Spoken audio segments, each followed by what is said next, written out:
Frank Baxter, head wrestling coach, social studies teacher, and assistant athletic director. Okay. What got you into teaching? What got me into teaching? I had some great role models, most of which were my teachers, and I kind of looked up to them, and they had a big influence on my life. And I guess the easiest explanation would be I wanted to be just like them and positively impact people. They made the biggest impact on you? Well, I mean, I think my 3 high school wrestling coaches, shocker, I know, Joe Hata, Hector Gonzalez, and Jeff Turingo. And then I would say my 10th grade English teacher, Joyce Simmelink.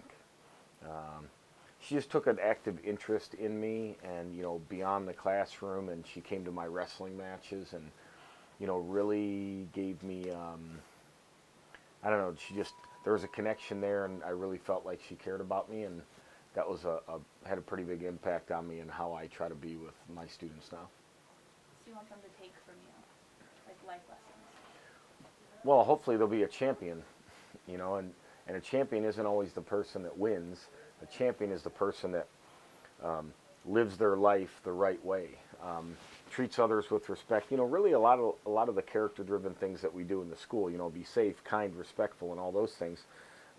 Hopefully they'll do those same things out in life and take the lessons that they've learned, whether it be in the classroom or on the mat, and advance to being a good husband, father, mother, wife, worker, citizen, and all those things. Because if they can do all that, then we've made a positive difference in the world, not just on a test or something like that. What are some similarities between your teachings in the classroom and on the wrestling mat? Similarities between teaching and coaching. Really, coaching is teaching, and I think if you really talk to any good coach, they're going to say the same thing, because you're just using a different, I don't know if this is the proper term, but a different medium or a different vehicle to teach those character-driven things that you want to impart on your students. So I'm probably a little different in wrestling only because it's an elective activity, and kids make the decision to come out, whereas in government class, for example, they're placed in my class and it's a required class. So I probably put a little bit more of a show on in class because I want to make it fun and interesting and those types of things. Whereas wrestling, I can be, believe it or not, a little more serious because, hey, this is our little segment of time we have to work together, and the state says you can start this time and this time. So, but I think most of it's just a different thing I'm teaching. During the day I teach social studies, and after school I teach wrestling, but really I'm teaching life and kids the entire time. So. What do you do outside of just teaching here? So wrestling and stuff? Well, what I do outside of teaching, obviously I have a slightly smaller teaching load than other teachers because I work here in the athletic office during the afternoons. I do things that range from scheduling of the gyms to getting the awards for all the teams, like letters and numerals and trophies for most valuable and sportsmanship. I do academic intervention program for all 3 seasons. So that's kind of like the main things I do in the athletic office, and then obviously I have coaching. So really I kind of have 3 jobs at Fairmont, and I just try to do the best I can. Why did I take the role of assistant athletic director? I don't think I necessarily really wanted to. It was just there was an opening, and the athletic director at the time, Mr. Donaher, asked me to do it. But ultimately, it allowed me to develop experience as an administrator somewhat, and also hopefully get to know more kids because I'd be involved with other sports besides primarily just wrestling. So, but as an organized person and a person that I think can get things done, I think it's always good to have those people working in this type of position, because our athletic department is basically like, at minimum, a small college. I mean, there's a lot of colleges that aren't as big as our school. So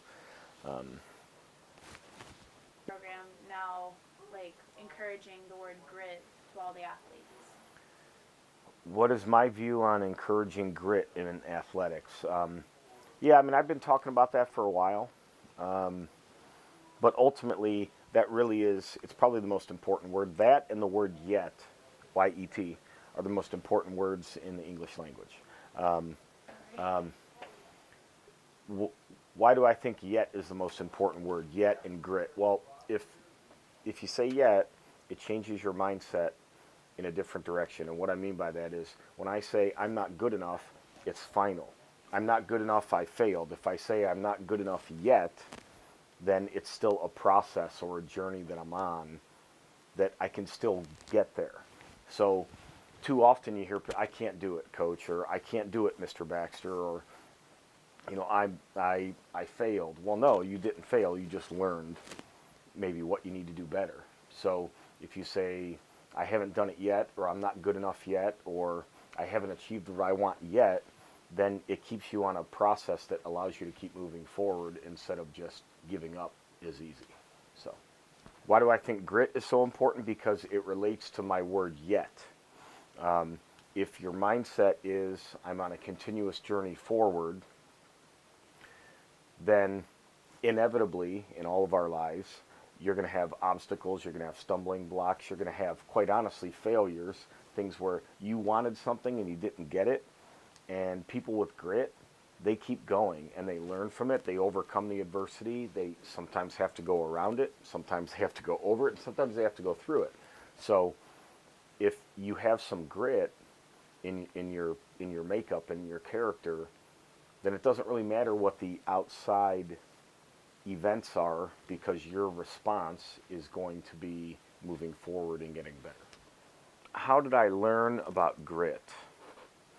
I think it was a lot of things. It was family telling me the option of giving up is not really an option. So you see that in your life and you see it modeled for you, and then you have coaches and a sport like wrestling where, good grief, it's like, it's a grind and it's not always going to go your way. So you learn it at home and then it's reinforced by your coaches and your sport. And then over time, when you exhibit that grit, then you realize, wow, this really is legitimate. If I can overcome adversity and don't quit, then good things are going to come to me. So, it's kind of like you're taught, it's reinforced, and then you see the fruits of your labor throughout the course of your life, whether it be on a mat or in a classroom or just in your everyday living. So, I think it's just always been a part of my life. I just didn't realize it until I got a little older and mature enough to understand what was going on. So. Right.